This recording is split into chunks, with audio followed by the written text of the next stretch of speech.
City Manager Charles Rudd in attendance, and Clerk Karen Hayes.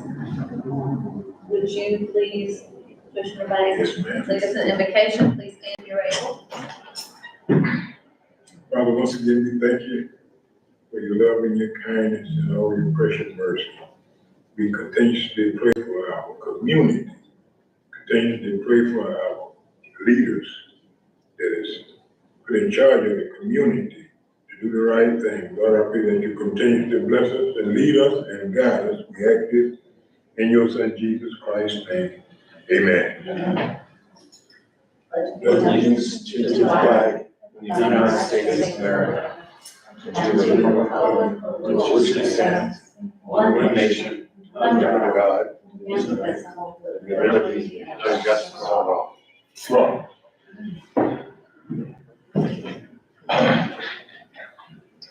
Okay. I'm gonna turn it over to Lupita. All right, Welcome, Lupita. Thank you for coming back. yes, thank you again for being here and agreeing to be, meeting for the workshop for your land development code update. I think it's important to say that, as the commission has questions, so that we could keep it in the appendix, the questions that are asked and how we respond to them, that we hold them to the end if possible, or write them down and send them as a comment, keep the comment period open for such a period of time. That way, everybody knows what the questions were, and then they could be answered, and they could be answered in writing and make it part of the appendix, or, land development code update. So, if that's okay to ask. So what are you asking us? So you're asking that we don't ask questions, any Well, if you could questions hold we the have? questions to the end, that would be helpful, so we can get through it, and if they can't be answered right now, most particularly, if they can write them down, and that way the comments are in writing and it could be part of the appendix, if at all possible. If not, we'll try our very best to get to remark.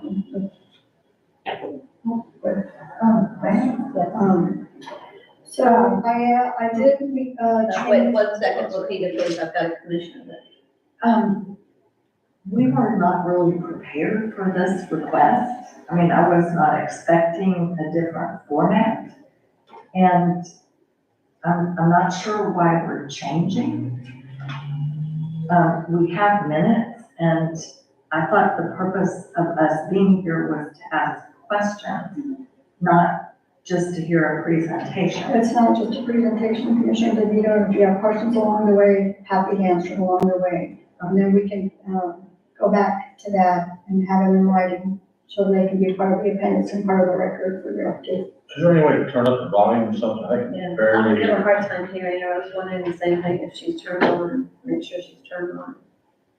I think I have a soft voice.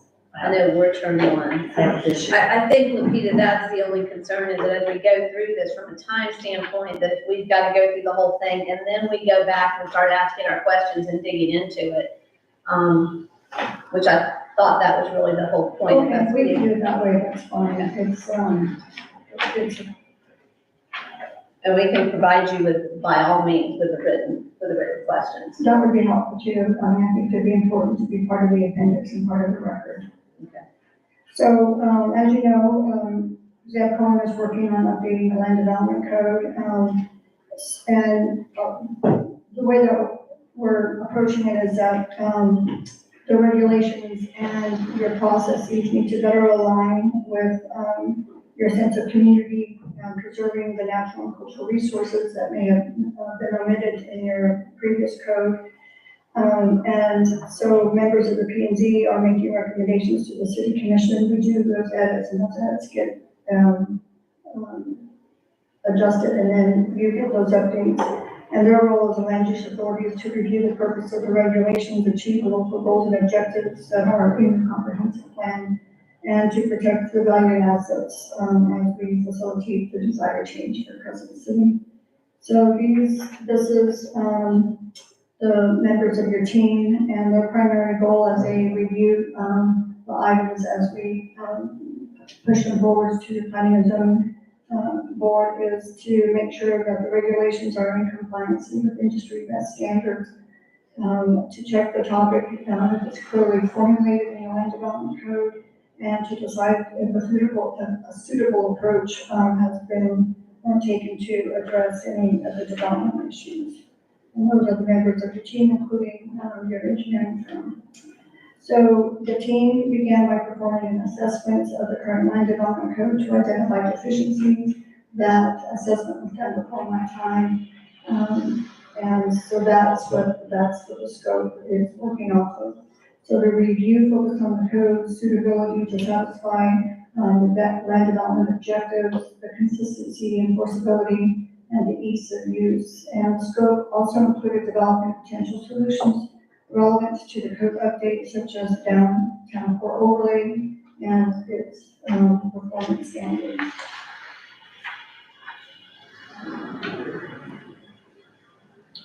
So the land development code for Crescent City is developed in accordance with state statutes, following those industry standards to encourage high-quality development and to provide for a streamlined review of the processes. Good codes, as you know, are the foundations for a good community. They're the framework, they regulate where and what type of development can occur, and when all done, codes make it easier for a local government to implement its vision, particularly in the comprehensive plan. This is a copy of the timeline that we've been working towards adoption. It includes the project team reviewing the interim work products, monthly with the members of the P&Z, HPC, and tree board, and the city commission and sections of the document are ready for review and comment. This helps manage expectations, or at least that's what the idea was, and allows for adjustments throughout the project. So for the planning and zoning review and subsequent comments, articles are first peer reviewed, and the city's designee, which is your city manager, Jason Shepard, your city engineer, your tree board also provided comments, and your HPC as well. What is our HBC? Preservation Board. Historic Preservation Board. Okay, so these, if you look up at the board, these are the codes that were identified in your diagnostic report as a priority in your life, when you went through that diagnostic. So that diagnostic review, these were your comments from the city commission and maybe your joint meeting with the planning and zoning commission. This is where it is in your current article, and this is where it is in the proposed article. So I think there was a question about if I have seen those comments, and yes, I've seen those comments. This is where the scope is actually coming from. Thank you, Charles.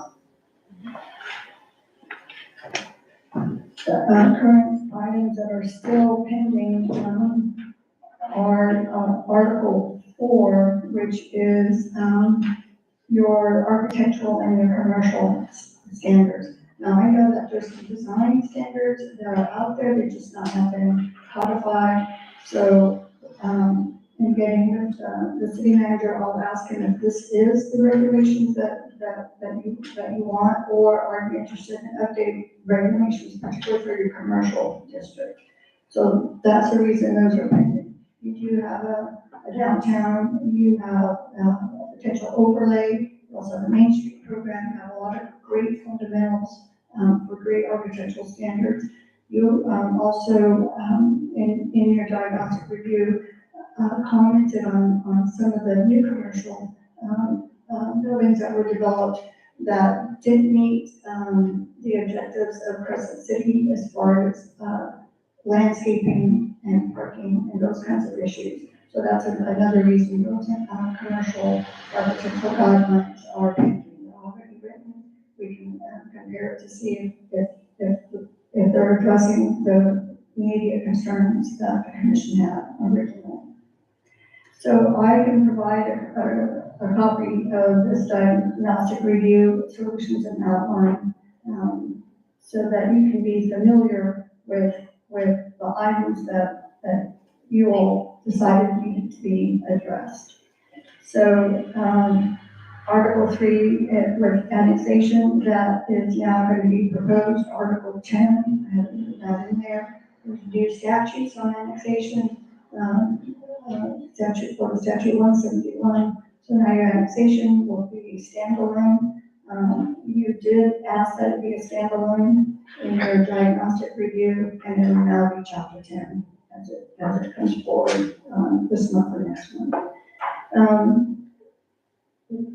We do have, let's see, it's hard to see what that says. Yes, your fee schedule, when it does get adopted, it should be adopted with your budget, annually as a resolution, so I'm not sure if any of those are changing, so I just need to audit that with you and see what's changing there. This has now been addressed in Article 5, and, I'm not sure if that's highlighted, but it might be.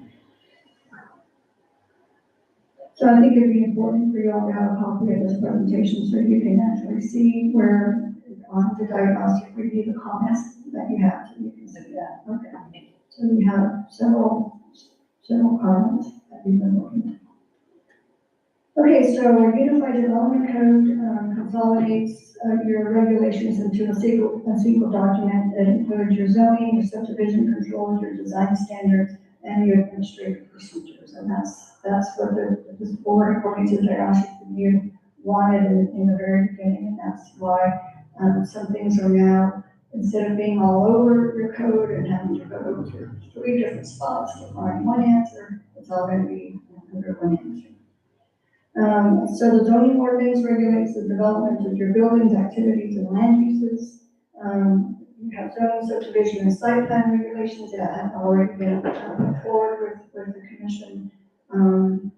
Your subdivision regulations address the quality of development. When the developer is through, he turns over that development over to you all, and it becomes your all's responsibility, and that's why it needs to be turned over into top shape. So, to reiterate, zoning affects how the city looks and works now and in the future, and the subdivision regulations affect the quality of your development. So, we do have, concurrency, which is Article 8, which we're going to review today. You can either do that one first or go back to 3B. This might go a little bit faster than 3B, since this follows Florida statute. Yeah, there's 3B, there's a lot of things in 3B that, And there's, if the commission wants to start with that, or if we want to get 3B out of the way.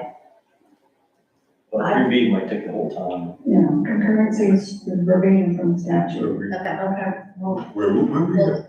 then we'll go I'm to, lost. so we'll go to this one, go to this Oh, one, we go to that, okay, all right, so we'll go to concurrency. okay. Okay, Mayor, I guess I'm a little thrown off here because we got partway through 3B.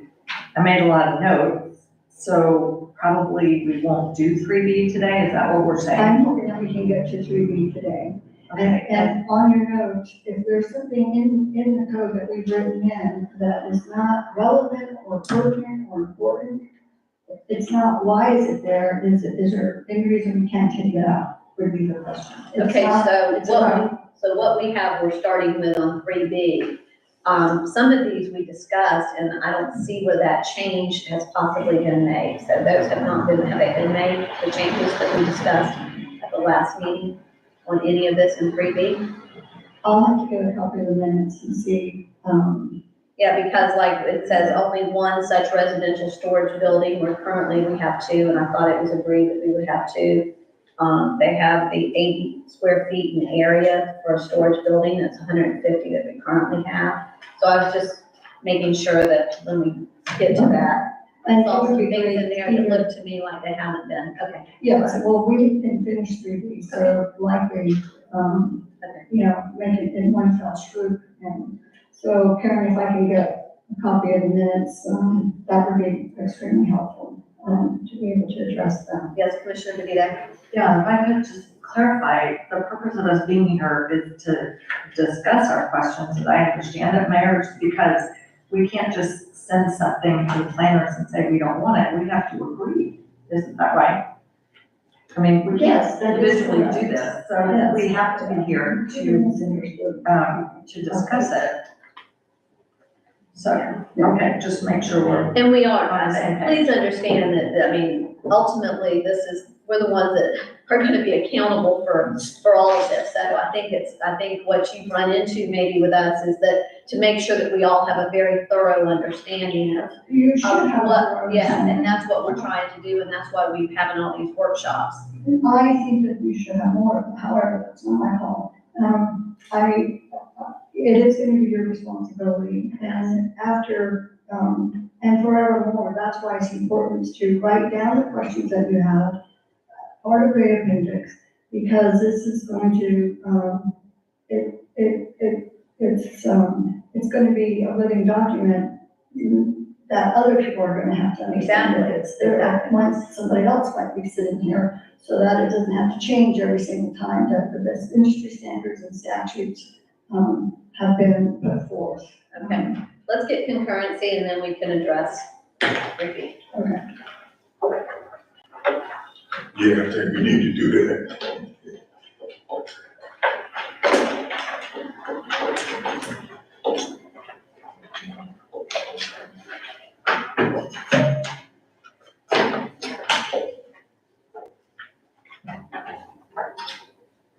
Okay, so,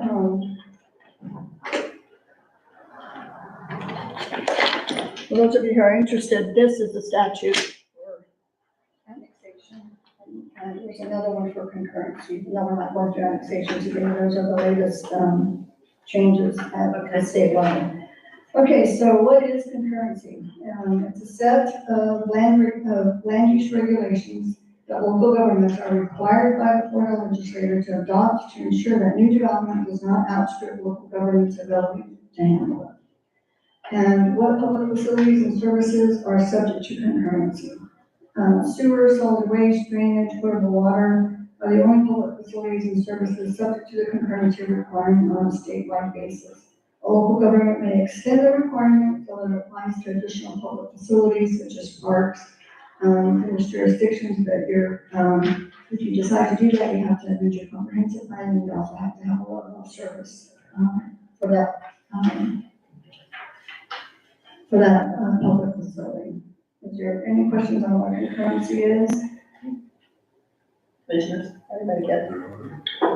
So, I don't have any questions. okay, so if concurrency is applied to other public facilities, a comprehensive plan must provide principles, guidelines, standards, and strategies, including adopted levels of service to guide its application. And the foundation for a legally viable concurrency system is also the implementation of capital improvement plan for delivering essential public facilities, which I don't think Crescent City has a capital improvement plan, but legally, if that makes it your concurrency viable. Yes, Commissioner Bonita. It's very hard to hear Ms. McClellan, extremely hard, but I think you don't talk directly into the mic. And then that was a question that I had. What is the impact or implication of the fact that we don't have a capital improvement plan? You just create one. We don't have one, we just haven't seen it. Okay. What I'm saying is we are supposed to, you're saying according to the statute, we're supposed to adopt, in our land development code provisions on concurrency. You do have concurrency. This one is updating it to the current statute. Okay, so we're updating, and we will be having a capital improvement plan, hopefully. So we have, I think you have, I just haven't seen it or found it. So if you add anything to your public facilities, like parks, or anything that's not a sewer waste or potable water, that has a level of service to it, then you just have to make sure that it's also in your comprehensive plan and it has an adopted level of service. Mr. Vito? Fine. I mean, Mayor, if I could, one more thing. Yeah. Just, it seems to me that, I mean, this is how we're doing it now, but for future reference, and if there's any more chapters that track state law or whatnot, it seems to me that this, what's on the slides is what I would have liked to have received in my packet and for the public, along with the statute, because quite frankly, just having the article on concurrency without the background information did not do me a lot of good. And I imagine that any member of the public that pulled this thing up did not have any idea whatsoever, because there was no explanation of why Article 8's in here. So it really, I think to me, would have informed, and speeded up what is happening today, if we had the overview and, a copy of the statute as part of the packet, but we're here now, so we gotta go and, I guess, do the best we can. Lapita, as we go forward, if at all possible, prior to the meeting, if you can, with these PowerPoints like this, if we could just get copies of them. I know Karen can get copies, and we can just send it to her so that we can all have it. All of the presentations. Yes, absolutely. Thank you. You're welcome. Okay, what information is required? A concurrency application includes general information about a development and specific information needed to assess the impacts of the project on the concurrency facilities. So what happens if a project comes to Crescent City and it's not concurrent? So applicants have the option to either withdraw the project, scale back the project, or agree to implement conditions or mitigation options that will make the project concurrent. So that's, this is the information that would be required from your developer, and then if it's not concurrent, this is the options that your applicant will have. And when you go through the concurrency, making sure that we're conforming to our comprehensive plan. Yes. Okay, I just want to make sure everybody's clear on that, but that's what we're really making sure that our comprehensive plan, we're running concurrent, that everything is concurrent. Yes, that everything is aligned with your comprehensive. Just want to make sure for clarification. Yeah. Your best interest standards, your comprehensive plan, and for statute. That's the filter for your planning development period. So this is for the next one, so we won't worry about that. We're not doing annexation until next one. Okay. So we'll go out here.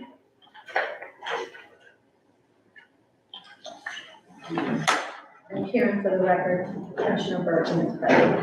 Welcome. Sorry.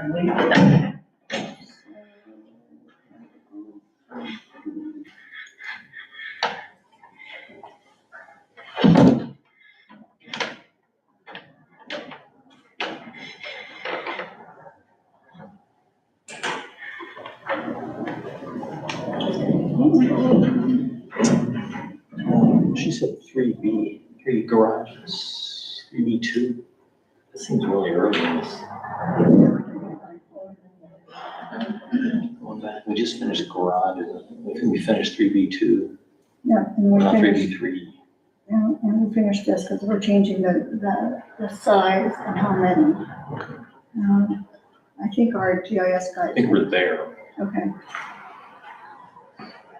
I'm sorry, Mayor, are we done with concurrency? Oh, we jumped to concurrence, yeah, that's right. Yeah, we're going to 8, chapter 8. Okay. I wasn't looking at what she had on board. Commissioner Burton, we're starting with concurrency, which is A.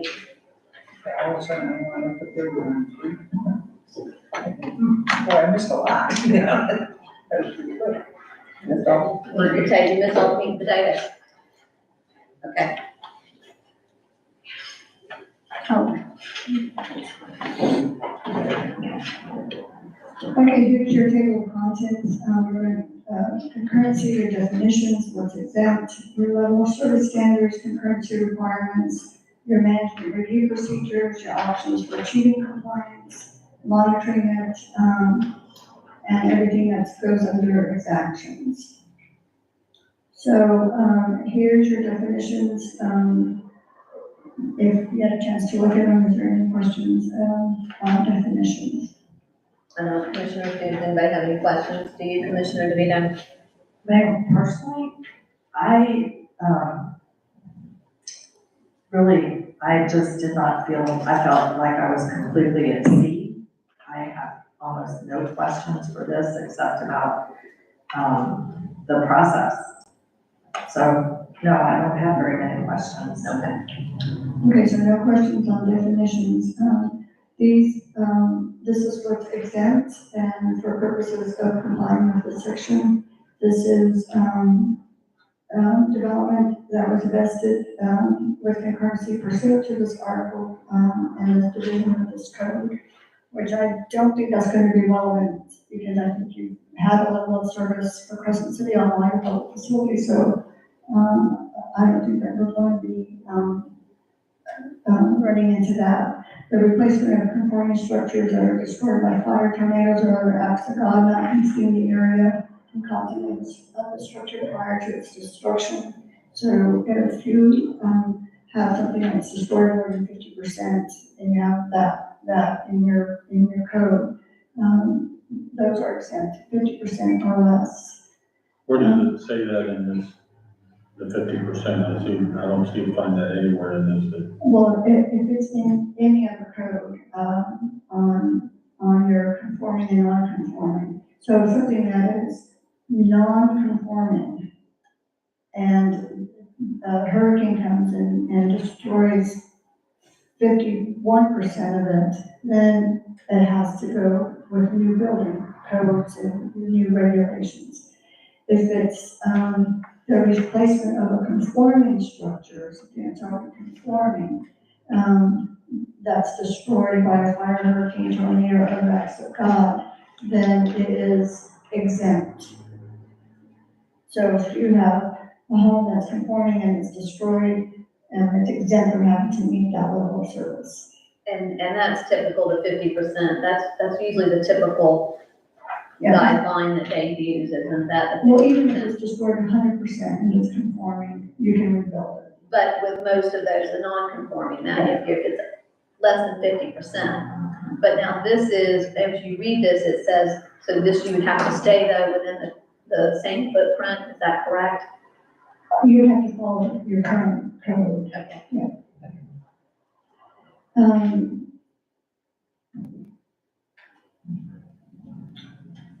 So if there's something that is, such a low intensity that it doesn't even meet the threshold of a level of service, then it's minimum. That's your accessory structures, except accessory apartments, swimming pools, fences, communication towers, and signs.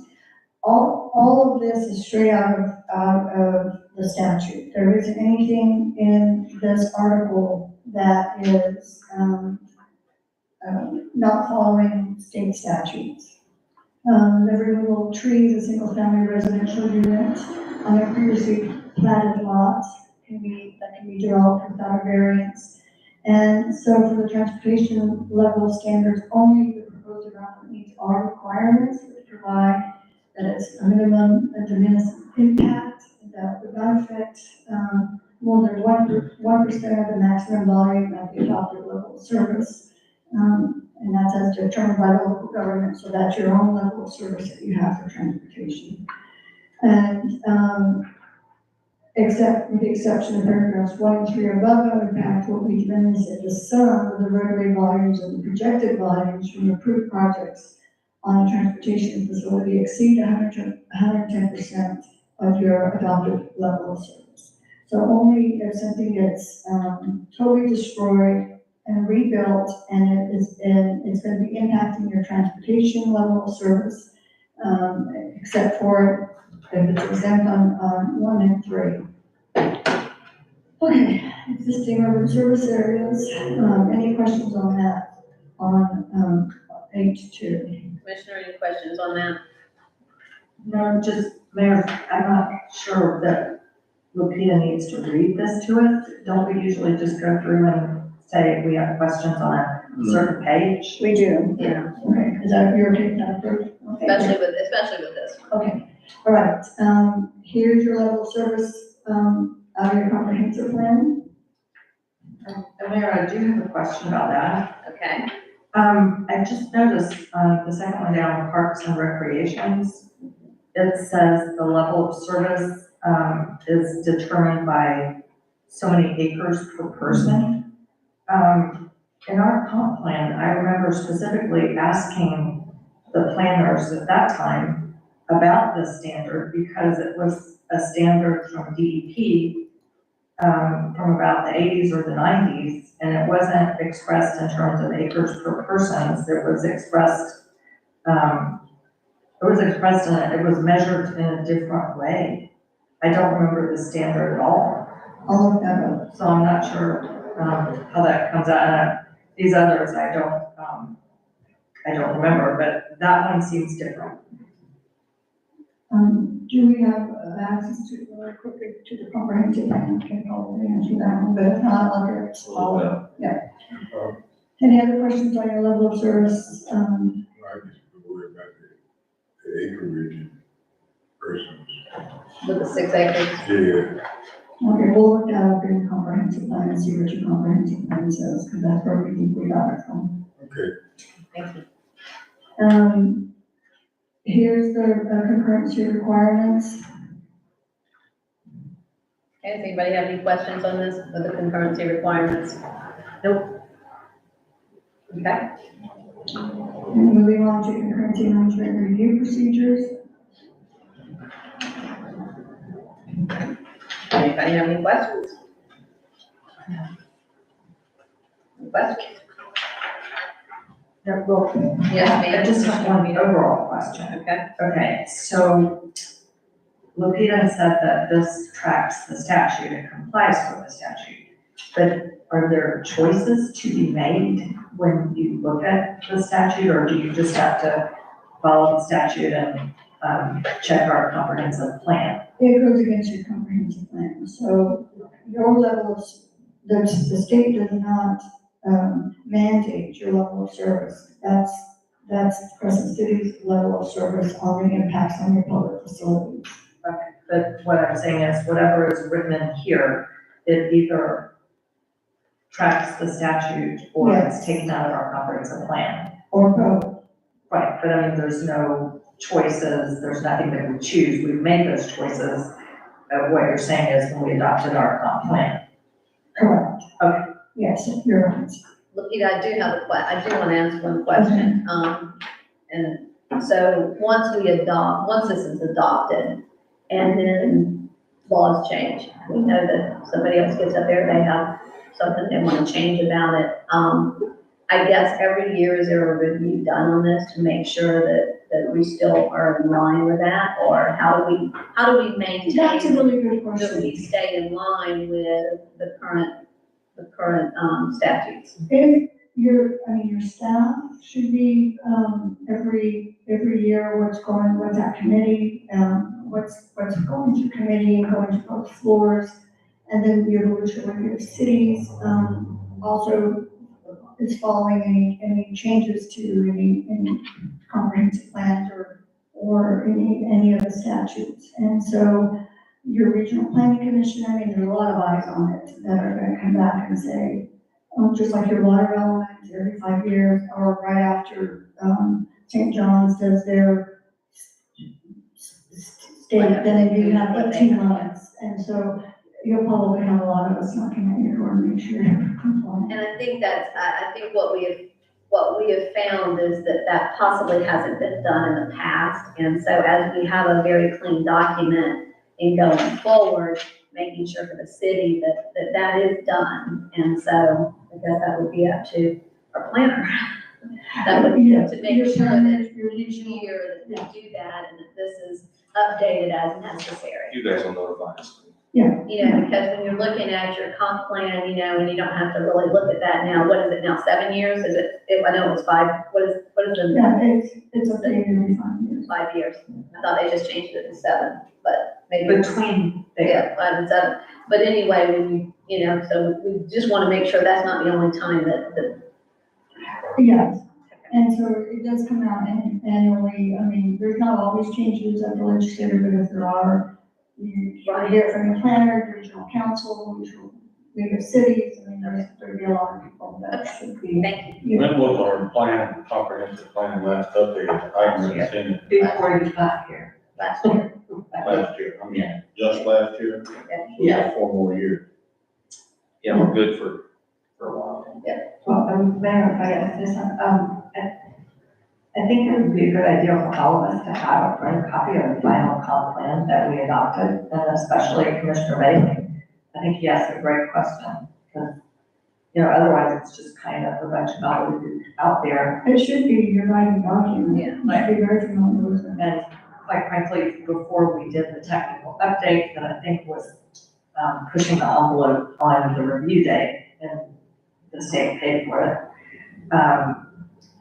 I don't remember seeing that really referred to very often, and so Peter's making a great point that we should be referring to our content.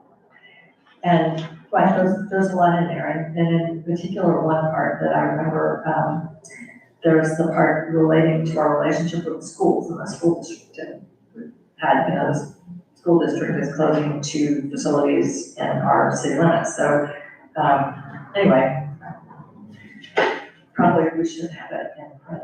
You guys all got a copy when you approved it? We did. Yeah. I don't know what I did It with should be in that. your package. I'll find I it. can get you a copy. Okay. It's cumbersome, a little cumbersome, but, okay. 8.6.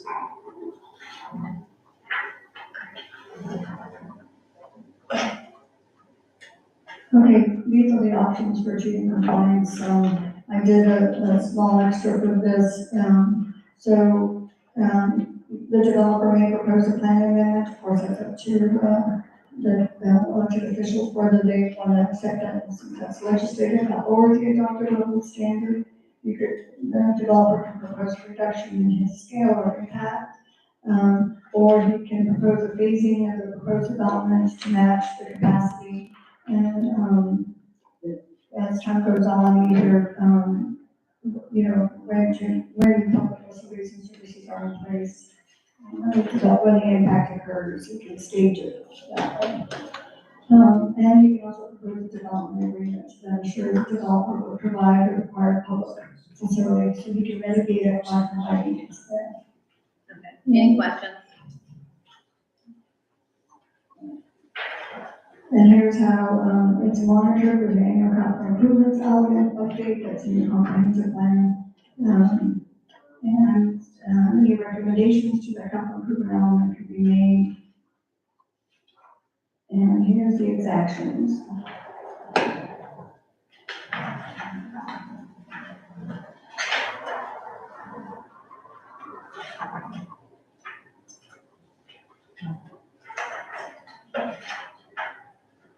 Okay, any questions? What, Mayor, could we please go back to 8.7, concurrency management and monitoring? So I just want to clarify, under 8.7, the first paragraph, A, generally, then the paragraphs below that are those, it says generally in order to ensure adequate necessary public facilities are available concurrent with the impacts of development, the city shall establish and maintain the following monitoring practices. So are those meant to be B, C, and D?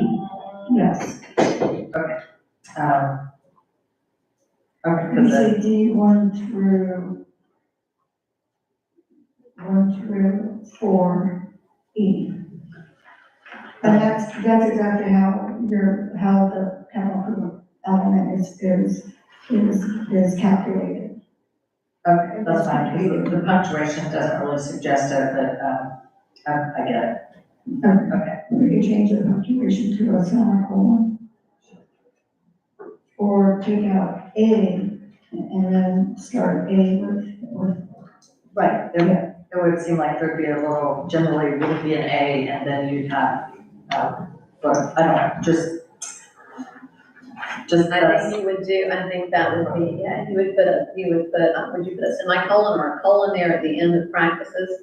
yeah, And then go and put a colon there, and then maybe start annual capital improvements as A, and then build down from there. Does that work? Yes. Okay? Does that work, Commissioner DeVito?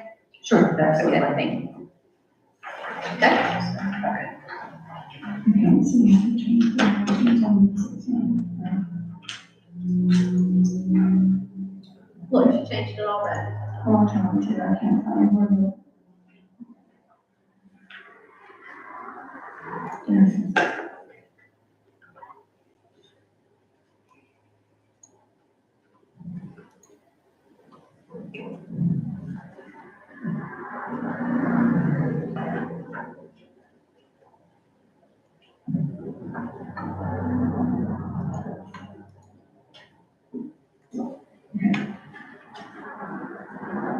Thank you. Any other comments or questions? The annual, the city manager is supposed to do some type of annual report. Do you do that? Probably in your, I'm sorry. In your, end of the year, with how many building permits were. Yeah, do we? If the county provides it, and if they don't, they Should be should. monthly right now, I'm providing a monthly report. Of how many houses, permits. Yeah. Here it says actual, development activity, including a summary of certificates of occupancy, indicating the quantity of development represented by type and square footage. Do we have all of that information? Because it doesn't seem like we do. That's what the public, Probably do. the county should be providing. Okay, I'm just curious. We should be providing, that's the keyword, he should, okay. Well, yeah, because it affects things. Commissioner DeVito. Yeah, actually, that's a great question from Commissioner Burton, and I had the same thought. But it seems like this would not come from the county, that for our comprehensive plan, we would want this for the city, because it would potentially affect our level of service.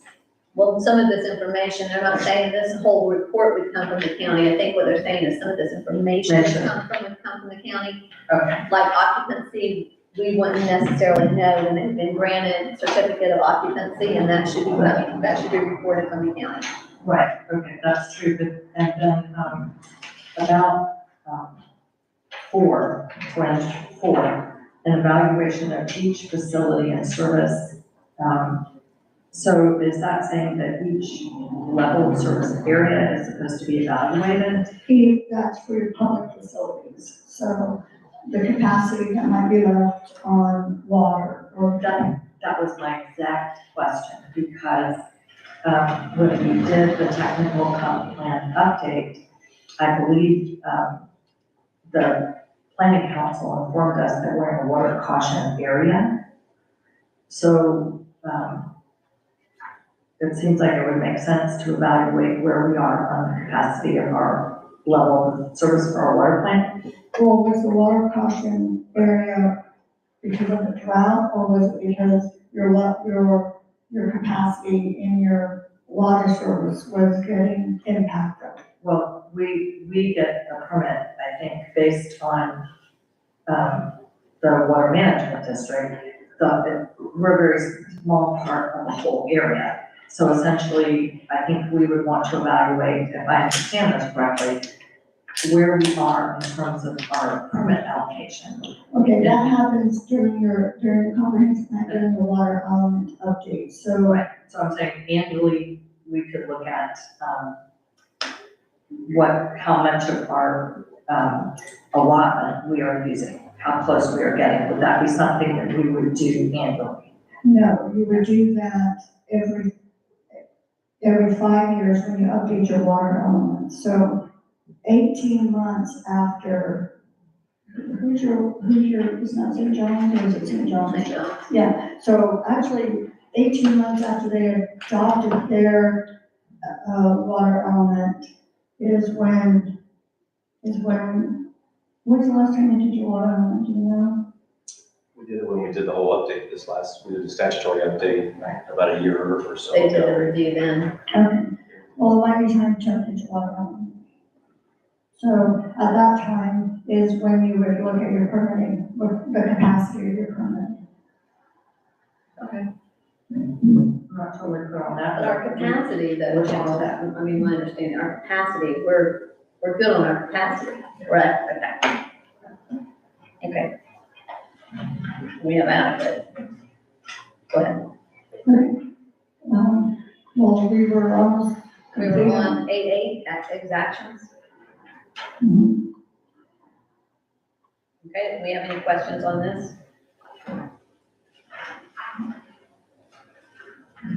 Okay. Then we're gonna go to proportionate fair share option. Okay, anybody have any questions on this?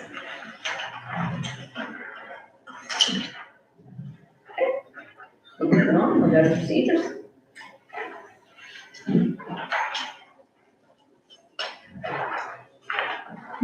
This is your application, regulations.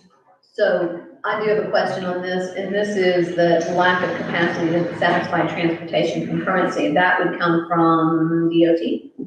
DOT? If it's a state road, it would come from DOT, if not, it would come from us and the public works. Public Works for all of the city roads, Yes, but for like this one out here or the county from 308, correct? correct. Okay. And, it's, well, they'd have to be in the comprehensive plan too, if you wanted to, include that in there. You do have a level of service for your local roads. But if you wanted, if the level of service is gonna be impacted negatively, there's a development agreement, turning lane, you know, whatever it might mean, that would come out, in pre-application. When he submits, or when the developer submits for their concurrence, they could do a pre-application to figure out where they are. And if potentially there's gonna impact. Any other questions?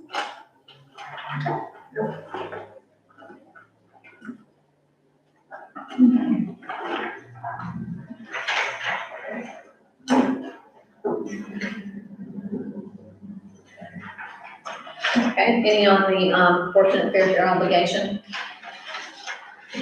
And then if not, we'll go to our fair share agreements. Any questions on this? No more questions? Then I think that, oh, no, fair share revenues. Any questions on this?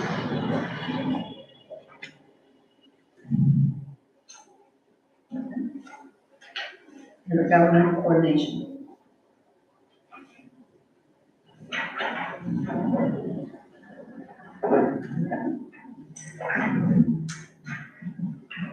Would this would include the county also, correct? It's not listed in here, so I'm just wondering, just to make sure, you might want to add the county.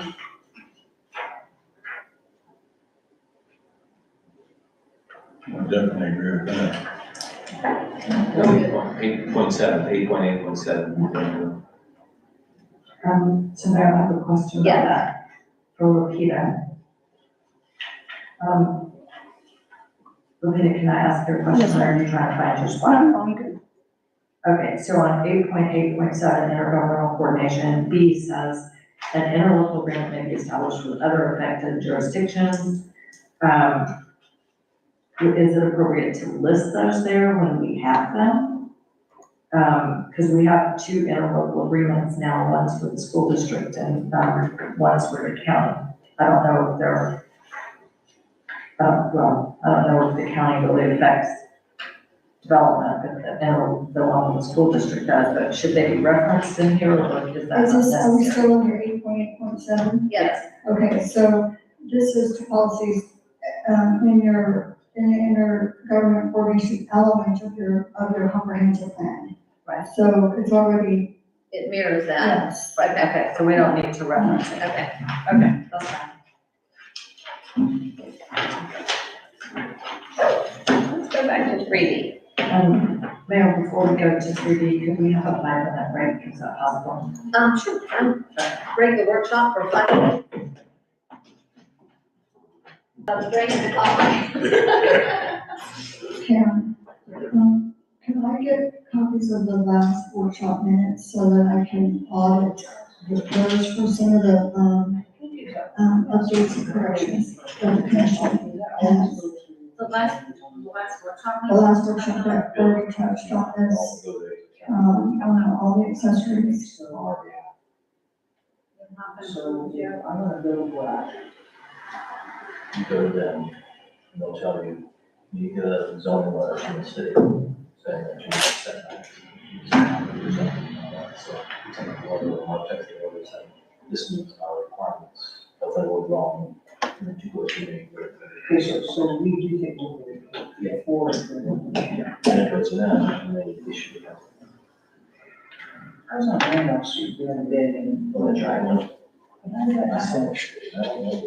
I don't know. remember any of that coming through us and it's kind of caught me off guard. They went quick. All it meets the setbacks or a single family building. Try that moment. Yeah, pretty much it's a barn. Yeah. And that went up quick. Real quick. Yeah, I mean, it was like, oh, there. They pulled the foundation. Last family, that's. Yeah, just curious. I drove past it there too, like. It's like, what happened? When did that happen? That's what I thought when I saw that. It's so close to the road. Yeah, it's very You know, close. that's all right. I just surprised me, caught me off guard. I asked them about it. Did you? Yeah, I just know where she. Yeah. Wait a minute. You gone? I'm going to. Okay. That's what I'm gonna do. I think I can see some property, I don't know. Beside the road, so.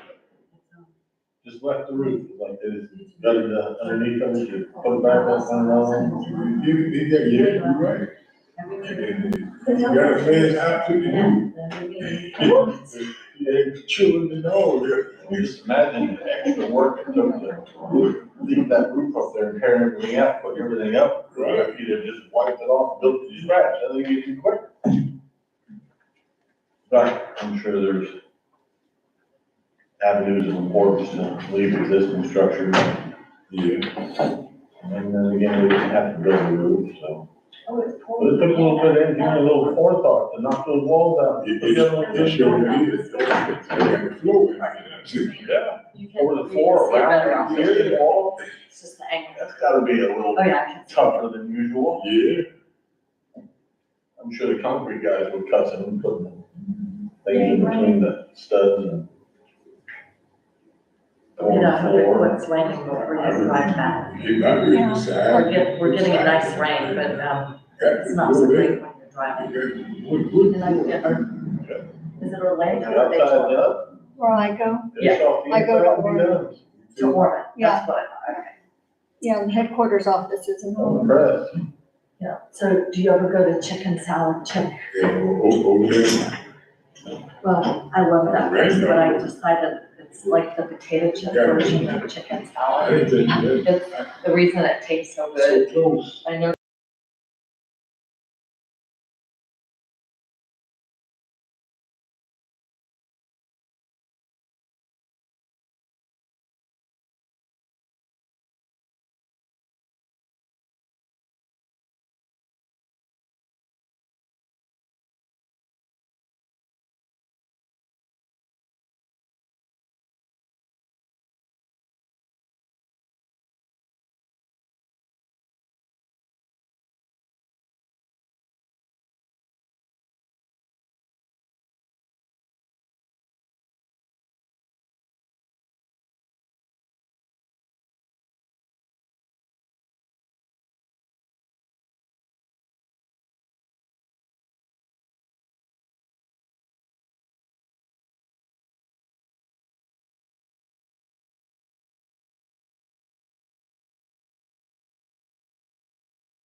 Two minutes.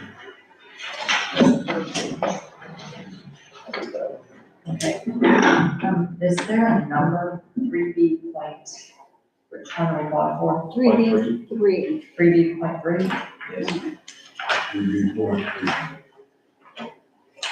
I thought we got much further in, but I didn't. See, before we get, I mean, I'm still back here on this 3D.2. Okay, so can I write down those questions? Well, we have to make sure that that's something that we determine. So if we came up with the 80 square feet, was that our planning and zoning? We said 150. It's 150, yeah, You just have the copy still from P and Z. You don't- okay. So, You didn't revise, partial revise, and then send it back to you. okay, So this should be 150? Mayor, where are you? I'm at the very beginning, On 3D.2 garages and then residential storage buildings. Yes. And only one such residential storage, so we had said two, because currently we have two. Yeah. Are allowed. And I'm going to, I don't remember us discussing this, but the maximum height being 8 feet, oftentimes if you get, some of them will have the, loft in them, so they peak. Mhm. And that's gonna be higher than 8 feet.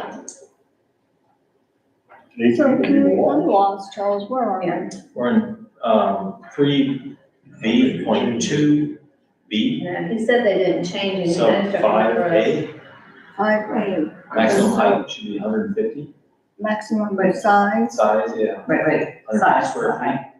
That's without having to get a variance. That's approved through the city without having to get a variance before the P and Z. Right, and Mayor, just to make sure, when we're talking about residential storage buildings, are we talking about the sheds? Yes. The all important sheds? Yes. Okay, yeah, I'm with you there. And What's then, Maximum height, the opening paragraph that would be there, what about maximum height? height, That's what she's talking about, 8 I don't have feet. a note on that. And she's basically saying the peak Should should be be about 4 feet, so the height should be 12 I feet. think 12 Yeah, feet, 12 yeah. But 12 For feet. the picture, really. And this, but I will say this, so that takes us back to the one prior to that, maximum height of a garage. And that's saying 12 feet from the abutting property, from the road, abutting property. And So we're not on 3B3, now where are we?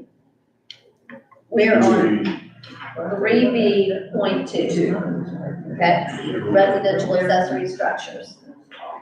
Okay, so, but if you go back to the garage portion, and I don't want to rehash, I don't want to rehash this, but 12 feet from the road, a lot of our, mine is, I have an elevation from the road. I have probably, You're saying setback is 12 feet from the road? no, it's saying, It's 2B, 12 maximum feet height 12 feet. above the crown, so what do you want it to be? Yeah, well, okay, hang on, I understand what the mayor was talking about. We're built on a ridge, and her whole property is much higher than the street. Yeah. She's on a slope, so you can't possibly measure the height of an allowable structure on her property from the street. It would be 2 feet high. Right. She's on an extreme slope, and so are all her neighbors. And I'm not thinking about, I'm not, Is everybody? please know for everybody, it's not just me. I'm just Right. looking at all of the houses in town that are in that situation. But we're on a ridge. So what is it that you want to change here? Well, it says maximum height is 12 feet, and that would be from the crown of any street abutting the Well, property. we can take above the crown of Okay, I any see what you're street, saying now. Yeah, We can I think delete that's that. it, Did you say 12 feet above we can average delete, grade or something? or Or whatever level you, property. whatever height you want, can be from, the elevation of where you're gonna put your structure. And conform, and it needs to conform, I mean, it would have to conform, of course, with the house. I think that would be most important, that it conforms with Foundation level, then? the house. 12 feet above foundation level? You got a foundation on it. That means 12 feet. The foundation. That would give you, I mean, in a garage, sometimes you have what? Well, the newer ones are gonna be probably 10 feet, high, and then you've got the roof peak. So, Some of them are 10 feet high. Yeah. But maximum 12 is okay, or do you want me to change that? Of that 15, I think 15 would be. Yeah, I think. 15 feet above foundation level. And now, how do we do that? The last time we discussed it. now we also have like across the street from me, We didn't discuss. and Oh. Commissioner DeVito, you have a garage too, that has 2 stories. 2-story. Well, I don't really know what our historic structure is. It started out as a garage and But still, it has 2 stories, Yes, two it stories. does. The new house across the street from me, or county corner to me, is a 2-story. Well, that's 24 feet. Is that not tall enough? Oh, that's wide enough. Oh, so, So that would eliminate somebody to be able to do, you have a structure too, over your detached garage that is also, so 3 of us sitting here right now, have that issue, and there's a lot more other people here in town that have that issue, is that only for detached garage? detached garage. Okay. So, I think we all 3 have a detached You want to say garage. 24 feet? so on A, are we making an exception for garage apartments then? Maybe we should refer to it as a single-story garage and then have a double-story, have a different. Well, that's why we We have a got double single story. family residential, not like an ADU. We have a whole separate section for an ADU. right. So do you want me to put the exception of an ADU at the end of this sentence, or do you want me to change the prescribed, 12 by 24? I mean, if 15 do you feel an ADU would take care of that if somebody was going to put a second story? I do think so, but we could put in here with the exception of an ADU and put C, whatever section ADUs are, and I think they're in 3A for accessory residential. That we have, yeah, I know we talked about that. Right, but Mayor, ours is not an ADU. Mine- It's just yeah. storage. Yeah. Yep. Some of them are just Right. storage. That's why I was asking if you felt like that would, and some people might use it as an office, some people might use it as a workshop. Well, and this is at least 12 feet by 24, not maximum. Now I'm looking at maximum Yeah. detached garage, maximum I height thought 12. we were looking at 3A, We're looking at 2B, to be detached. maximum height. 15 feet. 15. Okay, so you, You're saying if it has 2 stories, it becomes an accessory dwelling unit. It wouldn't qualify under this detached garage provision. okay, no, I was looking at a different, so 3, We've got that with attached garage. So the attached garage meets what we spoke about a moment ago, that complies with the height requirements of the principal structure.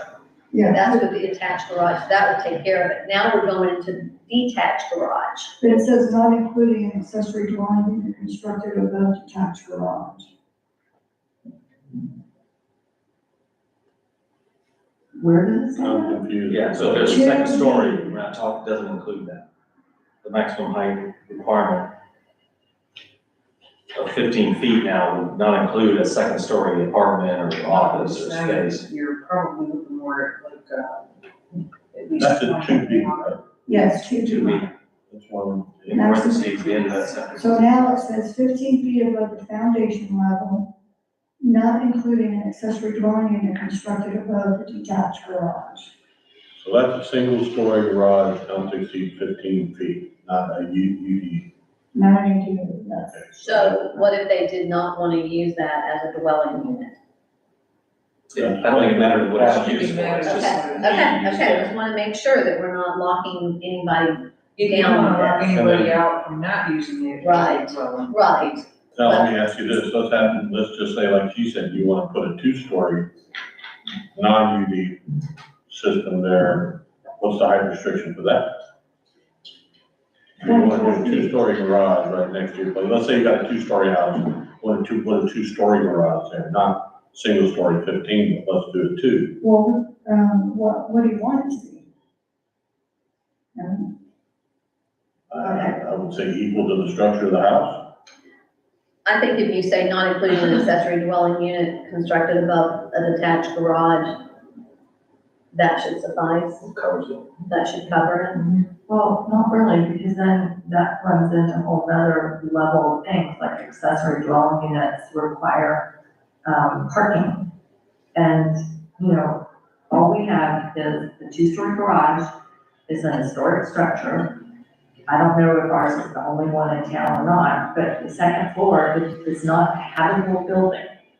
And if something happens to it in a hurricane, or if anybody else has one of these, I don't want anybody to be precluded from building back what they had because we changed the code to exclude existing buildings. So, 15 feet above the foundation level for a single-story garage, and what height limitation would you be comfortable with for a two-story, non-habitable? Another 10 feet on top of that, and then two-story. I think, what would it be, 24, 25, what's the standard would be? I don't know for a two-story garage. Okay. I'm trying to figure out mine, yours is pretty high. I'd say Ours is 10 pretty feet. high because I think because of the roof. Right. And let's put it this way, if heaven forbid it gets knocked down through an act of God, I don't necessarily want to have to recreate the roof, but we depend on the space. So, you know, and I don't know, it's a historic structure, so we might want to put it back somewhat the way we found it. I don't know, but I thought Commissioner Bailey had a good idea when he set a different standard for a one-story garage than a two-story garage. Then, Okay, in so other words, maximum- address them separately. I would agree with that. And then, you know, I don't think you would have a two-story garage unless you had a two-story house, Exactly. because you don't want it to be out of proportion. May I ask Commissioner Burton a question? Sure. So, is there are you one of the people with the two-story garage type structure? Yeah, which used to be, at one time, I believe it was a business, Okay, and I think that's why it was a two-story structure. okay, but so yours is totally habitable. Somebody lived in there too, didn't they? At Well, one time, one woman yeah. said she and her child lived there. or Yeah, I think somebody they, had at said one that when time, they were doing the they did historical kind of convert to, I think it was an upstairs, downstairs type, units, and then was to make money, you know, people Right. in the day that needed a place to stay.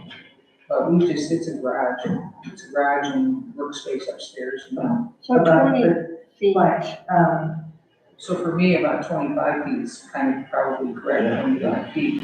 But again, you know, some of the older structures are quite high, so.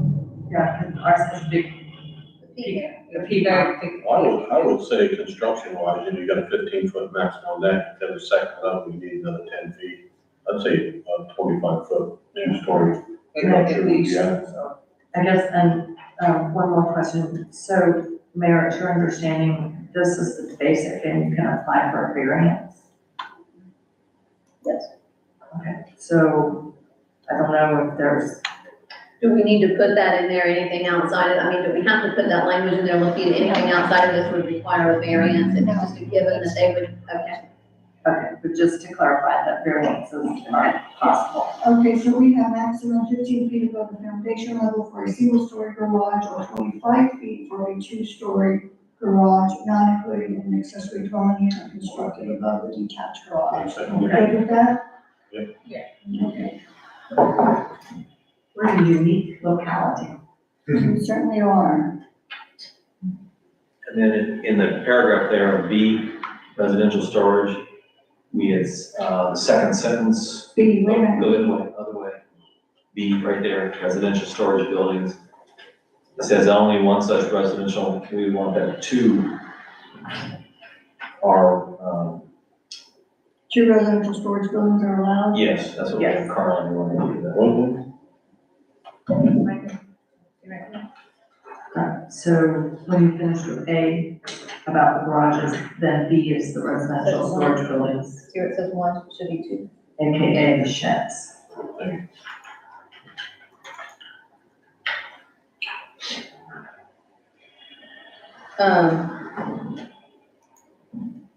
And then we went down there to the maximum, to the 150, Okay, she changed it. okay. And We made the height 12. maximum size. Yeah. Yep, go down to 5, A and B, Right here, maximum size 80, it should be 150. yes. And B should be 12 feet. Okay, tell me where we are. Sorry for us to have to go back, but when I That's saw okay. that, I just Where wanted are to make we? sure that we're all in agreement and we're clear on that, because, Where are we next? okay. I think we're on it. Right there. B, 3B3. 5, 5D. Right, because an 80 square foot shed would just be an 8 by 10.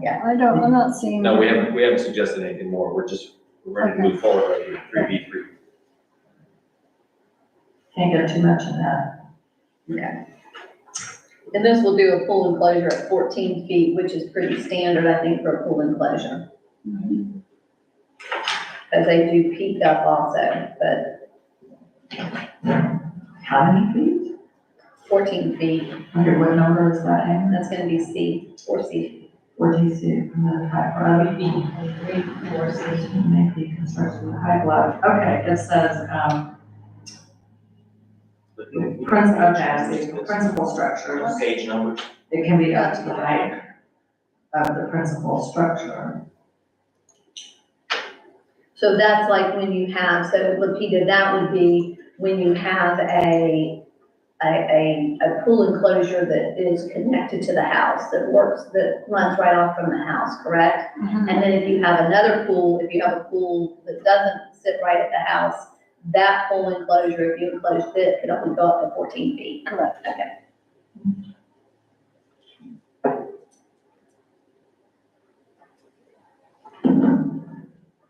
Any edits to this section?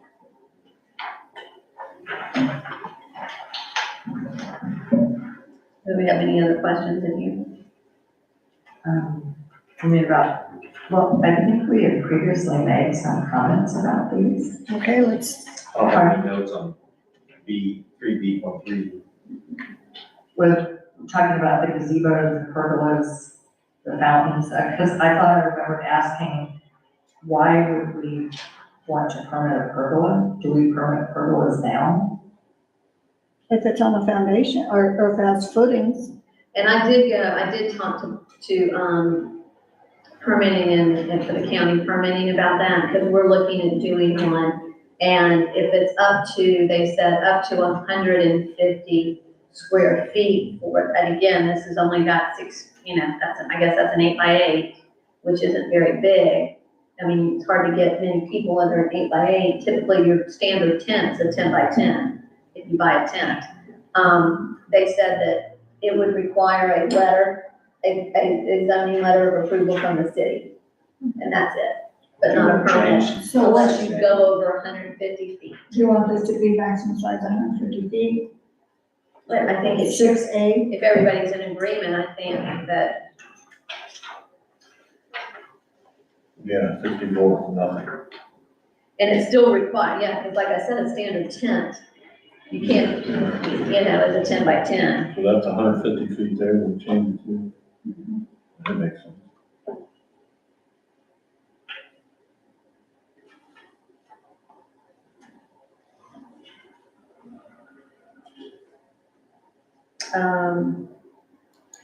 And fountains and waterfalls, I mean, do we really want to be 5 feet above grade? So if somebody has a fountain or a waterfall in their backyard and they're having a very elaborate backyard, is that standard that a city would only require, that we would even address that? I think a lot of the things you're right. We, I mean, I, Scratch 7. yeah. well, if the commission feels that way, I mean, because, the only other thing you could say, I could see it in the front yard, if we wanted to put that in the front yard. I think it is in the front yard because we're not regulating how Okay, it looks. it just doesn't say front yard. It just says, it It doesn't, should say on the front. it's not yard. specific, it's not yard area specific, so I guess if we did that, I could see it in the front yard, but in the backyard, I just don't think we wanna get, That, is everybody in agreement with that? I'm in agreement with that. I'm agree with that too. Commissioner DeVito? Sure, and really my main concern with any of these, decorative structures just is that they not encroach into the, setbacks. You know, that you don't have anything going over the normal setback, so that it's, whatever it is, it's right up against your neighbor's fence or property line or whatever.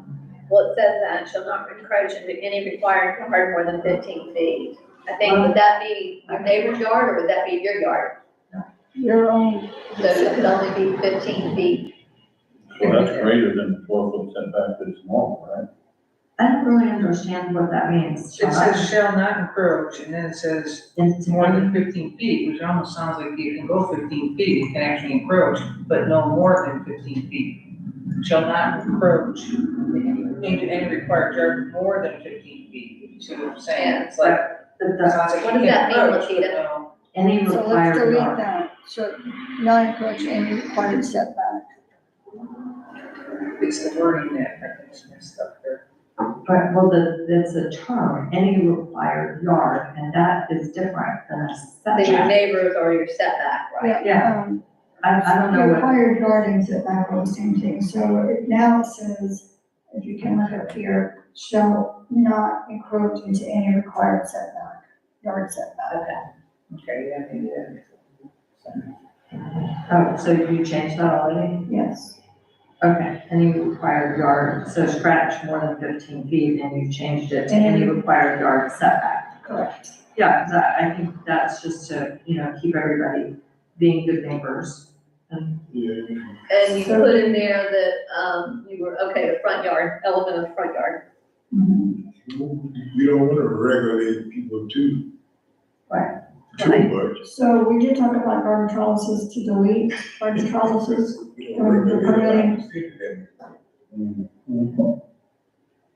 Garden, so we're deleting all garden trellises.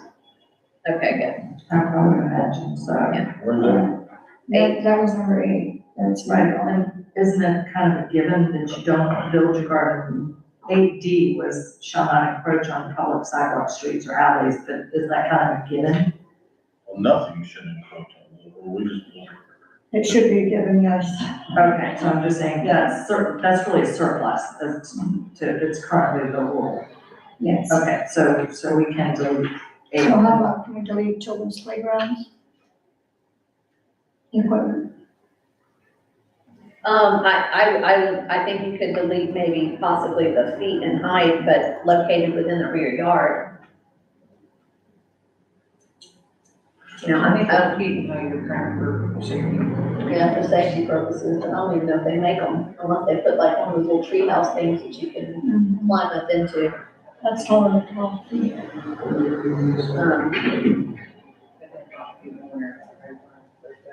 But I guess that's just something that, as far as playing equipment. If you want your homeowner's insurance to cover it. Yes. Okay, so I'm gonna delete the requirement for 12 feet. Is everyone in agreement with that? What do they feel about keeping number 9, children's playground equipment? Do we feel that it should, just be in the rear yard, or do we care if it's in the front or the rear yard? I think it should be in I think it should be.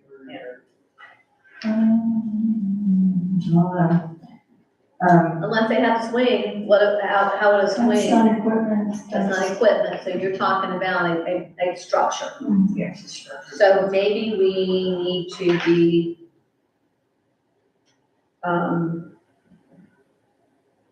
wonder if we should say structure instead of equipment. No, playground equipment needs structure, maybe. Well, but you have somebody do a swing could be considered, somebody could say, if they want to get technical, that's equipment, So equipment's not Soccer structure. goals. Yeah, Oh, there's all kinds of stuff that maybe structure is better, and then, again, my only concern about the height is, if you're gonna put something really tall and the side yard setback is what, 7 feet? I'll have to look. I think side yard setbacks are about 7 feet, so, I don't know, I mean, I think if you're close to your setback, you should have to have some kind of height limit. If it's in the middle of your yard, I really don't care what they do. You know, I just wouldn't want somebody to put a 20-foot structure 7 feet from their neighbor's property line. You know, right On the setback. yeah, Well, they can if they want, because the setback is 7 feet, that's what it's for. right, but I'm saying if you let it be, if you have no height limit, somebody could put something of a limited height, and then it would have the ability both visually and in terms of, you know, falling over in a wind to be more of a problem. What is the standard for the biggest of these? Well, when I put mine in, I did check the homeowner's insurance policy first to make sure that if something happened, the kids were covered. But they had the big, it was pretty tall. They had like a rock climbing kind of thing. Yeah. So it was not 12 feet. But I did put it close to my setback because I didn't want the kids to jump off onto the fence and knock themselves out. If they were gonna fall, they were gonna fall in the middle of the yard onto grass. Themselves out in your yard. Mhm. So, but, I don't know if you want a height limitation, I took it out for now. Well, actually, if you put in a height limitation, if people want to go over that, then they just have to get a variance, right? They would have to get an exception to that. So it's the height now. Yeah, cause we really don't want to regulate people out of the city. No, But sometimes, like, there are things, they're really big treehouse types.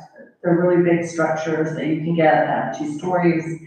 And rock climbing walls are an issue of contention. I don't know of any around here, but, What's attached to the fort? You mean, Yeah, It's it like was attached 4 to, it wasn't one of the big towers that they put up and, you know. but I guess what I'm saying is, for the really big structures, those can be an area of contention, like Lupita said, she did hers, you know, Responsibly. right, responsibly, so that A, the kids wouldn't fall in the grass, and B, they wouldn't fall in their neighbor's yard. or the fence? Yes, exactly. So I don't know, just, I think that it's, I mean, I'm okay not putting that in there. I think that whatever they get, it's gonna be, they typically are gonna buy those manufactured. And it is their backyard. So, Okay, since you regulated, all right, I got, out on Randolph there, a person owned the land and the tree, the butt of the tree is on the people's land, but it falls on somebody else's land. Now, who's obligated to move that tree?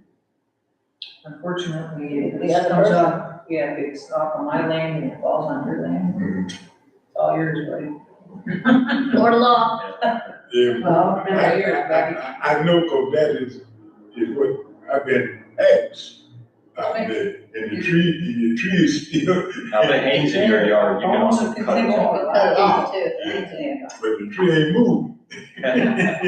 So, the people, to me, they're confused. I think the young man knows that it is his obligation, but he's staying in Atlanta, it's just a home that his grandma left him, will him, and he ain't concerned about it.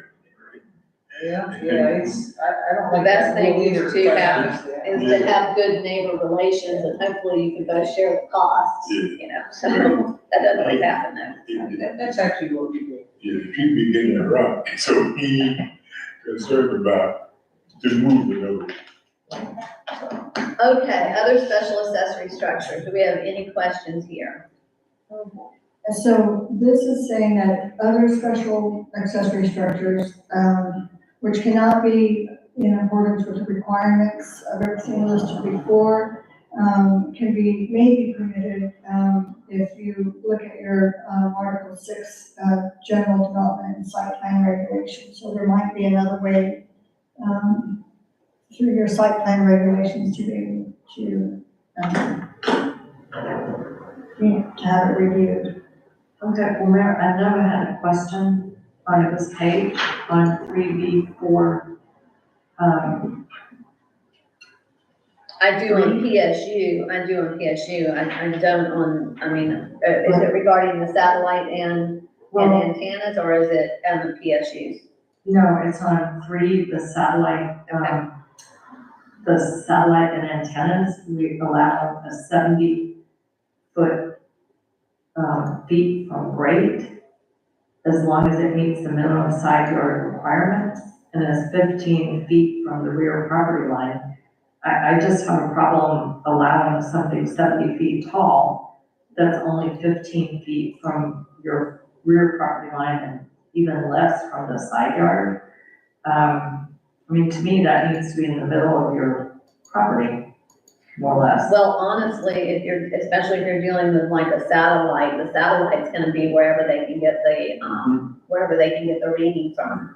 And they oftentimes will walk around your yard Yes. until they get the proper reading and the height. Like I've got a building directly behind mine and he had to position it all different ways when we had a satellite to try to get that.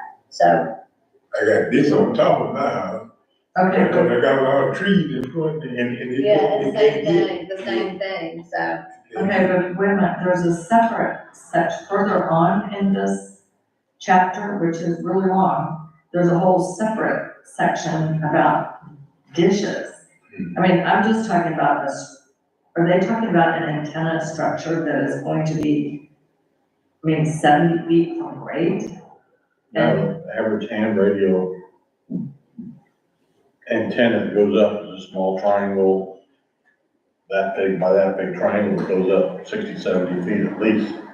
A minimum of 70 feet with the line of sight and a lot of the repeaters that they hit that go down and basically piggyback on the cable and take it through, you're dealing with line of sight. If you've got an antenna 10 feet tall, you're only gonna be able to reach the outside of 10. 70 feet for ham radio, which is basically the minimum for a home radio. Now, most of the time, they put those antennas next to their home, so they run the coax into the room that they're operating out of. So it's not gonna be in the middle or the farthest back from the property. Usually it's put up next to the home.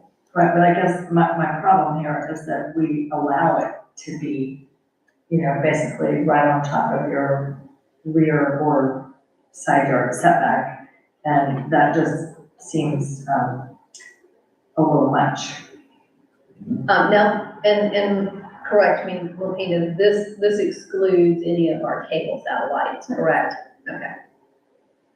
So anytime you look at a ham, and that's gonna be 70 feet tall or greater. Most of the guys like 100, 110 feet. 70 is usually the minimum for any ham operator, and where on their property would you like that? I understand that you don't want something next to the thing that goes up that tall, but that's their property. They're gonna be a ham operator, got a license, and they're kind of, allowed to have a big thing like that. So if they have a house and property to put it on, they can, their property pretty much put it where they want to. Well, I guess my suggestion would be if you want something that high, you should have a lot big enough to accommodate it. Well, and I guess also a building permit's gonna be required for these to be constructed, correct? So they would have to meet that requirement as well.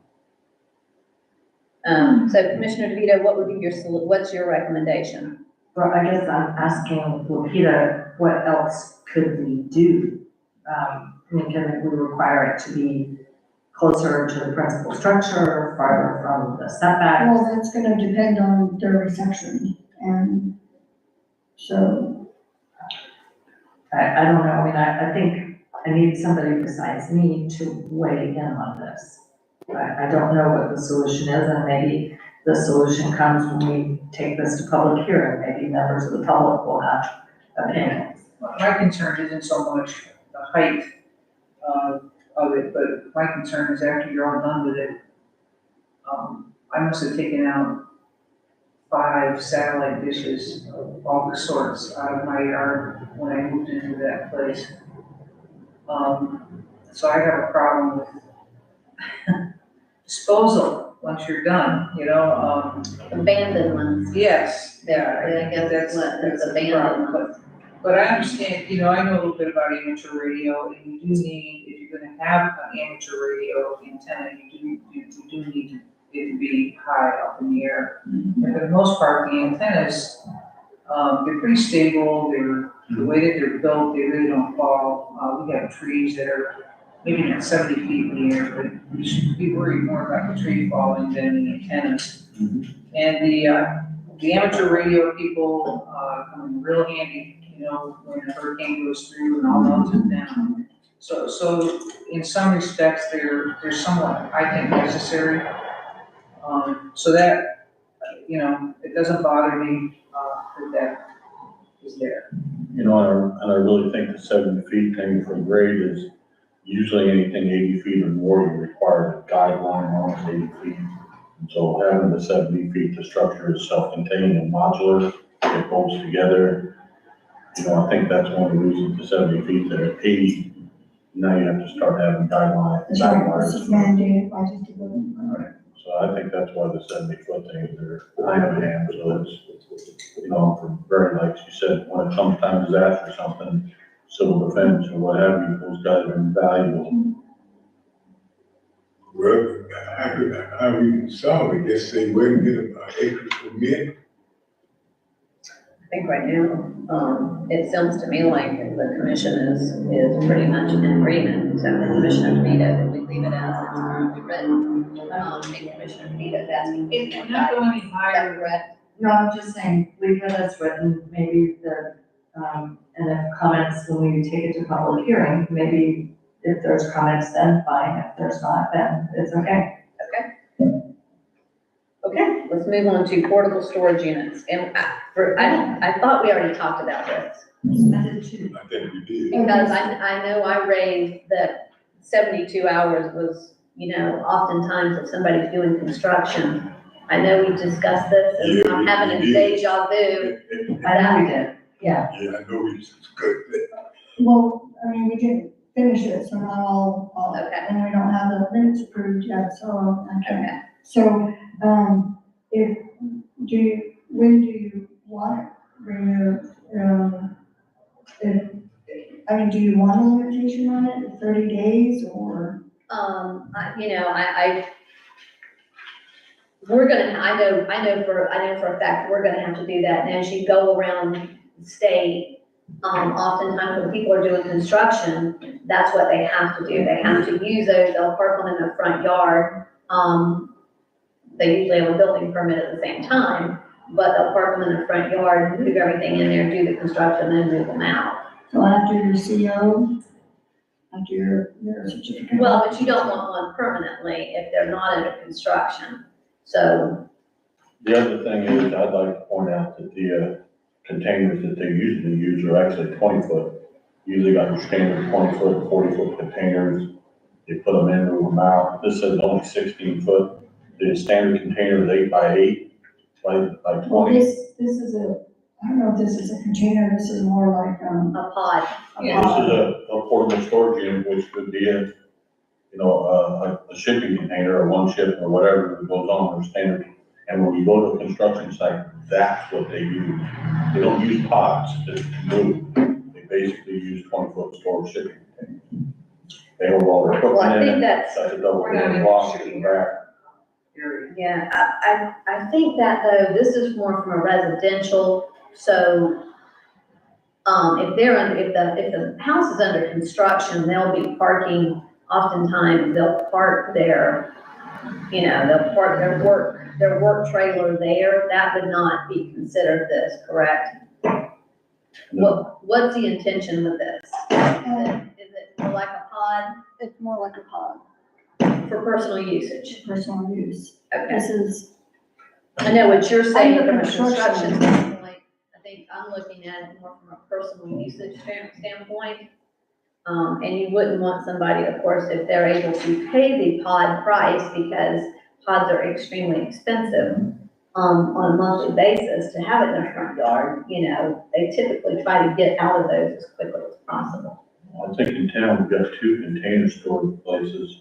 I mean, shops are that somewhere else, but like I said, if you made it 20-foot and you dropped it down there, I don't know what a pod is, but like you said, expensive, but mini storage unit, they charge $90 a month to have one of those there, so it's fairly reasonable. But we don't have that's not what they're talking, we don't have that in town. We don't have a storage facility in town. No, I'm saying that I've seen 2 storage containers used as storage, Like a pod? like a pod, looks a little bigger. Okay. It looks like 4. Mine was like 200 and something when Yeah, I that's what I'm checked saying, into, if you when go I to checked mini into a pod. storage deal, And I got 2 of them. You get them for $90 a Yeah, month, that big 40 foot is $180. He says, it says 72 hours, where is that? 72 hours is Then D says 7 calendar days per event. Yeah, that's residential, and then non-residential is, it looks like you, Up to 30 days. per and event. you can have 4 events per calendar year doing that. What's the distinction there? residential none. Am I off now? I do that. Well, I like to. No, it does seem like there's 2 different time periods. Right, and Non-residential use and residential use. no, that's D, and C above it, that says the PSU shall be removed within 72 hours of placement. And that's for C. But I don't know, I can't tell what's residential and what's not residential. But in C, there's a 72-hour period, and then in D, So, Well, this you have C, is, which is- so C is if you need to put it in the public right of way, yeah. only. C is the public right of way. So- That's the distinction. Yes, that's a distinction, you have to have permission, I don't know, here, we put it with the sheriff, but I mean, if you're gonna allow somebody else to give that permission, then you still need to notify public safety that we are blocking, the public right of way for 72 hours or So whatever. that's in the public right of way. Right, okay. So you get into D, and then that's the 7, that's only 7 calendar days. And the event is the date that they deliver it and pick it up. Correct. Okay. So do you wanna I change still, that? yeah. Okay, so maximum of 30 days? 30 days. Well, should we do it like we do other things and just say the city can extend it for good cause shown? They haven't finished the move or something. Or would you use They- them, say if you're refinishing your floors, for example? So let me say this, they typically rent them for a month. Okay, like now U-Haul has them. They have the smaller containers. I think that's what we're gonna end up doing because the pod, have it in one pod, I could do almost 3 U-Hauls there. They rent it for the month regardless. And so I think that 30 days, and then if somebody needs an extension past that, they could come to the city. For good cause shown. Good question. But it doesn't say that here. Not yet. Put that in there. That's what we're asking, Right. that's what we're asking for That Keita needs about to sitting say there. So this is for residential use, D1, sub 1. right? So you want that to be 30 Maximum calendar 30 calendar days? days. per event. And how many times can you do that? This says up to 4 times a year. That would be 120 days, or 4 months.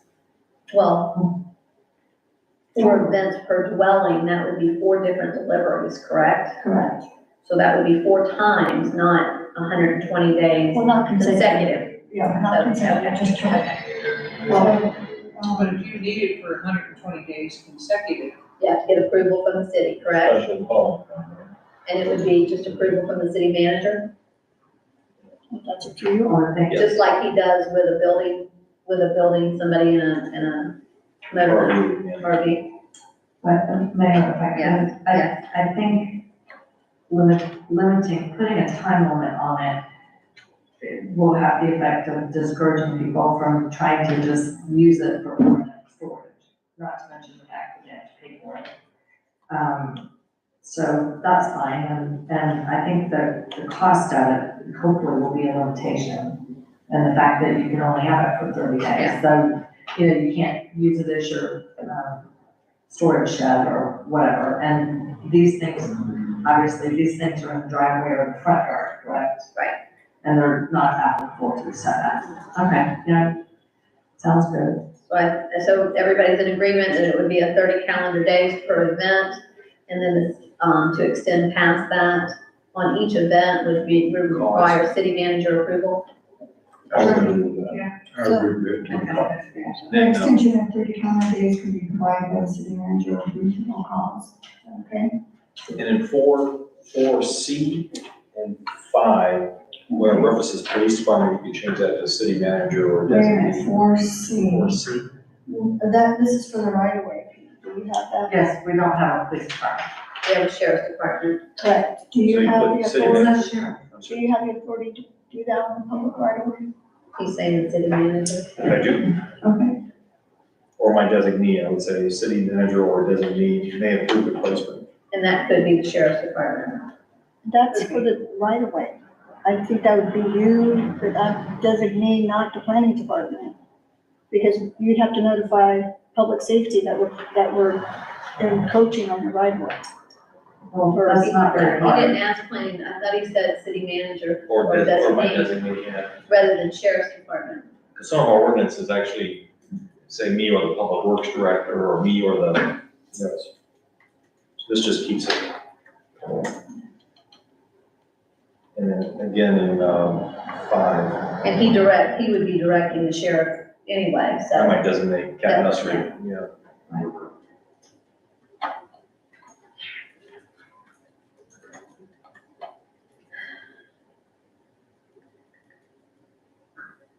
Okay. Because you're saying you approve things for the events ordinances, correct? The use of right of way? Yes, yeah. so non-residential use, are we changing, the 7 calendar days per event? Yes. 30 days. Do we have anything else in this one before we drop down to 5? It says longer term storage up to 30-day event per calendar year shall be allowed for a non-residential unit, provided the PSU is placed in designated. Do we want to eliminate that sentence down, leave the whole thing 30 days? Yeah, I think that would be surplus at this point. So just conform it to the change. Well, the one, the non-residential use is placed in a designated parking area on the property. God bless you. Which means, people that pull in with their big trucks. Okay, you don't want them parking, they really should be parked in a designated parking area. So I left that part in there. Okay. So it says non-residential use, a maximum of 30 calendar days per event, with a maximum of 4 events per calendar year, for each non-residential unit on the property, placed in a designated parking area located so it has least visibility from adjoining streets right away. It's a mouthful. If we drop down to G, I know we had this discussion also, and it's probably somewhere there, but it's not, reasonable to think that we have a situation that pod's gonna come in here within 24 hours and remove it prior to that. So I know we had that discussion prior, and I think we made changes to it. I just don't have them in front of me. What number are we on? We're on G. Um, You remember us talking about that? I do. yes, What do we say, 3 days? I don't I don't know, we said something, but. We had something, I don't even know if 3 days is reasonable, I mean, it takes a while to planning to get them to come in there and pick those, especially where we are. They'll have to pick up everybody's spot. Yeah, they'd have to pick up everybody's spot, and so where we are, because we're in a remote rural area, if we were in Orlando, it would be different, they have the yards for those. well, 3 days is 72 hours, so, Well, that's up to them to do the prior planning. I'd say if they don't have it out 24 hours before, they're in trouble anyway, they're gonna lose it. And that's gonna be, yeah, exactly, and so that's where, you hope that they insured it, and they possibly did, but I just, when you're trying to shore up your property for a hurricane, that sometimes we have, like, this one storm, we had, 2 days, 3 days notice when it turned on us. And you're trying to shore up your property, and you're not gonna get this pod moved here. If we were in Orlando, it might be different. If we were in Jacksonville, it might be different. They have yards to take those to. Here, they're gonna have to drive in. And then you have the safety factor they're dealing with too. So, I'm just, 72 hours. Well, if we, it shall be removed, as soon as reasonably practical. That way, at least they know, I mean, if it's, Okay, Mayor, can I just say Yes. something? That whatever time limit we put, the bottom line is, this particular paragraph seems to suggest that a pod is a danger to the public in a storm situation. Because to me, the problem is not that you're gonna lose your pod, I mean, that's your problem. It's an unsecured potential flying hazard, which is really, maybe it's a danger to you, it's more likely a danger to your neighbor. Absolutely. And I don't know that we can solve this today. I mean, the problem is what to do with this very large unsecured object, in the event that a storm comes. And I really don't know the answer to that. well, you have a trailer sitting in your driveway too. I mean, it's the same thing. You'll have a trailer, some people might have a trailer sitting in their driveway. Right, I'm just And they have saying, nowhere to take it. I don't know what to do about it. Maybe that's something we just need to do some research and figure out if there's any other solution, or if we even address that. Right. Okay, let's move on if we can, because we are, Right. we're repeating things we've already gone over, and here we are. well, I need the other minutes, Okay. On 5, we talk about portable toilets shall be strictly prohibited except in conjunction with an active building permit. I would say, or special events permit. I would say that too. People have birthday parties, and sometimes or they have funerals. I've gone to a funeral event, and they had a portable, they had one there. We actually pay for 3 or 4. We have one at the soccer field, one at Culver Park, and one at the book ramp. We got one on the front, Are events permitted? You, I don't know. down at the farmer's market and stuff too, we have them That'd there. be the special event. That's the special event. Oh, does this relate To to, the county, does this relate to the city, or is this for private property? It could be, to me, it'd be on private property, correct?